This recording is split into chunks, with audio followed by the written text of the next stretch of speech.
Ito mga kalakbay, dahil syempre tayo yung nag-aaya pero hindi tayo nagtatanim. Syempre magtatanim tayo. Ito yung unang subo ko sa pagtatanim kung saan ang tatanim namin ay kapatid ng pechay or pang Chinese pechay mga kalakbay. Kung saan ito susubukan namin ng aking kuya ang pagtatanim ng wachoy mga kalakbay. Wachoy, singkang kung tawagin dito, or Japanese pechay mga kalakbay. Ito yung way patungong farm na magiging farm business namin ni Kuya Ezekiel. Ito mga kalakbay, ito yung unang process. Ito yung binungkal ng aking kuya, or ito yung pagtatamnan ng punla na tatamnan namin dito. Ito, lahat yan mga kalakbay. Kung saan, ito yung unang process. Mamaya, isasabog na namin yung buto kung saan dito yung isasabog mga kalakbay. Then ito, sana masuportahan ninyo kami sa pagpa-farm at sana sorten tayo. Ito yung unang subok natin sa pagtatanim mga kalakbay. Kung saan ito yung kalawak yan. Ito yung ginagawa ni tatay dati. Kaya si tatay nagpas na, pero si Kuya Ezekiel, nandito naman si Kuya Ezekiel kung saan siya yung nakasupportive sa amin na magkakapatid. Then ito, mamaya balik tayo dito, day 1, magsasabog tayo. Tapos ayun, sana tumubo lahat yung buto. Then ito, God bless all. Ingat. Sana supportan ninyo ako ngayon day 1. Thank you. Tara, mamaya ipapakita ko yung pagsabog ng singkang.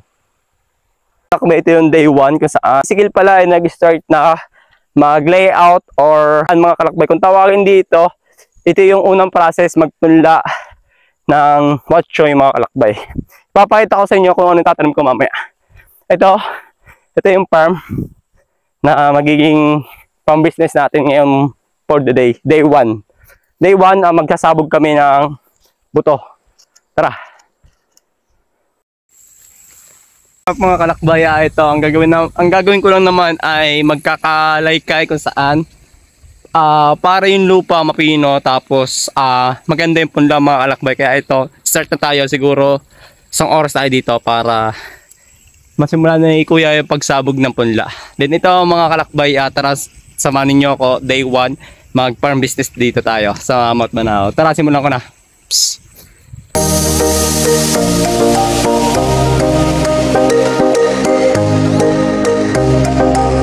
Ito mga kalakbay, ito tapos lang namin magsabog day 1. Pagsabog ng punla ba yan? Mga puto. Sama si Kuya Ezekiel kung saan yan. Ito yung farm niya. O ginagawa ni tatay yung check. Siya nang gumagawa, pero ayun.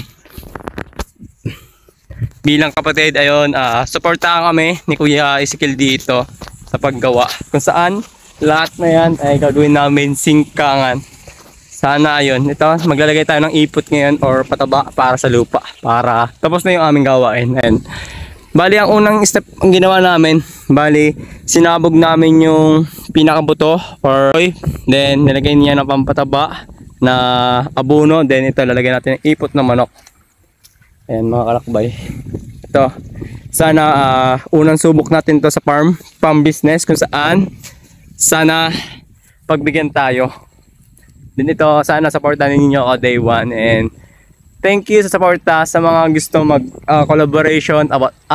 collaboration as farming or kahit saan, motor vlogging, ganun. O laro naman po tayo kasi nga po maglalakbay kahit saan tayo pwede pumunta.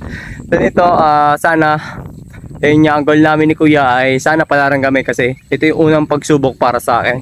Then ganito pa talaga ang buhay farmers talaga. Hindi siya biro pero masaya, nakakapagod. Then siyang nagmungkal dito or yung kalabaw. Then tumulong lang ako pagkakantay or pagkakawag, pero hindi talaga biro. May mga kalakbay pero masaya. Sana supportan ninyo ako day 1.